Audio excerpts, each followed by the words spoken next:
మామూలుగా మనకి ఈ మధ్యకాలంలో హైదరాబాద్లో బాగా క్రైమ్ పెరుగుతుంది.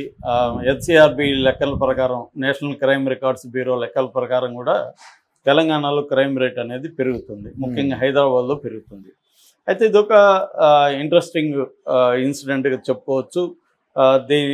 దీన్ని ఎలా అర్థం చేసుకోవాలి అంటే, మన దగ్గర బంధువే వచ్చి చంపడం. మామూలుగా అయితే అమ్మాయిని లవ్ చేసి ఆ అమ్మాయి తనని లవ్ చేయలేదనో, రిజెక్ట్ చేసిందనో చంపడాన్ని మనం చాలాసార్లు చూస్తున్నాం. కానీ ఇది ఒక పెక్యులర్ కేసు. ఇదేంటంటే భార్యాభర్తలు కాబోయి ఆగిపోయిన కేసు అనమాట. సో అక్కడ మరి డీల్ చేయడంలో ప్రాబ్లమా ఏంటి? అతి దారుణంగా గొంతులో కత్తి దింపి అతను దారుణంగా చంపేసిన సంఘటన చాలా మందిని కలిచివేసింది. ఆ అమ్మాయి కూడా చాలా అందంగా ముద్దొస్తుంది. అబ్బాయి కూడా బాగానే ఉన్నాడు యాక్చువల్గా, కానీ ఇంత దారుణంగా చంపుతాడని వాళ్ళు కూడా ఊహించలేదు. సో ఈ సంఘటన ఎలా జరిగింది, దీన్ని ఎలా అర్థం చేసుకోవాలి, దీని నుంచి టేక్ అవే ఏంటి అనే విషయాల గురించి చూద్దాం. ఇదేంటంటే శ్రీకాకుళం దగ్గర టెక్కలి వీళ్ళ నేటివ్ ప్లేసు. వాళ్ళు అక్కడ నుంచి కాంతారావు లక్ష్మణ్ అనే దంపతులు 10 ఏళ్లకు ముందు ఉపాధి కోసం హైదరాబాద్ వచ్చారు. వాళ్ళు వచ్చి ముషీరాబాద్ దగ్గర బాపూజీ నగర్లో ఉంటున్నారు. వాళ్ళకి 2 కూతుర్లు. ఈ పెద్ద కూతురు పవిత్ర అనే అమ్మాయి 19 ఏళ్ళు, ఇంటర్మీడియట్ అయిపోయి ఇంకా డిగ్రీకి కానీ దానికి వెళ్లకుండా ఇంట్లో ప్రజెంట్ ఉంది. అయితే వీళ్ళ అక్క, ఈ కాంతారావుకి అక్క ఫ్యామిలీ కూడా ఇక్కడికి వచ్చింది. వాళ్ళు కూడా రహమత్ నగర్ అని ఇక్కడే ఉంటున్నారు. అయితే వీళ్ళు ఏమనుకున్నారంటే, ఈ అబ్బాయి వాళ్ళకి ఒక కొడుకు ఉన్నాడు, అక్క కొడుకు ఉమాశంకర్, అబ్బాయికి 25 ఏళ్ళు. సో అంటే సొంత మేనమామ కూతురు అవుతుంది ఈ అబ్బాయికి.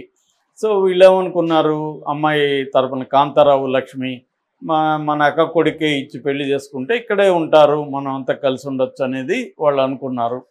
మళ్ళీ కొత్తగా ఎవరికో వెతికి ఇవ్వడం ఎందుకు, తెలిసిన అబ్బాయి చిన్నప్పటి నుంచి అని. ఈ అబ్బాయి కూడా టైల్స్ వేయడం అనే ఒక యాక్టివిటీ చేస్తూ బిల్డింగ్స్లో టైల్స్ వేసి కొంత స్కిల్లో బాగా ఇదయ్యాడు, కొంత సంపాదిస్తున్నాడు, బాగానే ఉంది.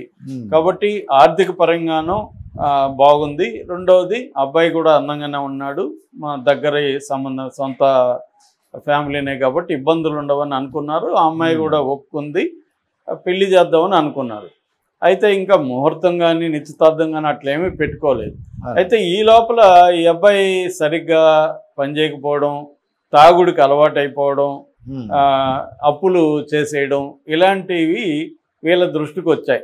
చెడు అలవాట్లు. మామూలుగా అయితే ఎప్పుడైనా కూడా మన బంధువులైనా కూడా డీటెయిల్గా మనకి విషయాలు తెలియదు, ఏదో పని చేస్తున్నాడు అనేది తెలుస్తుంది.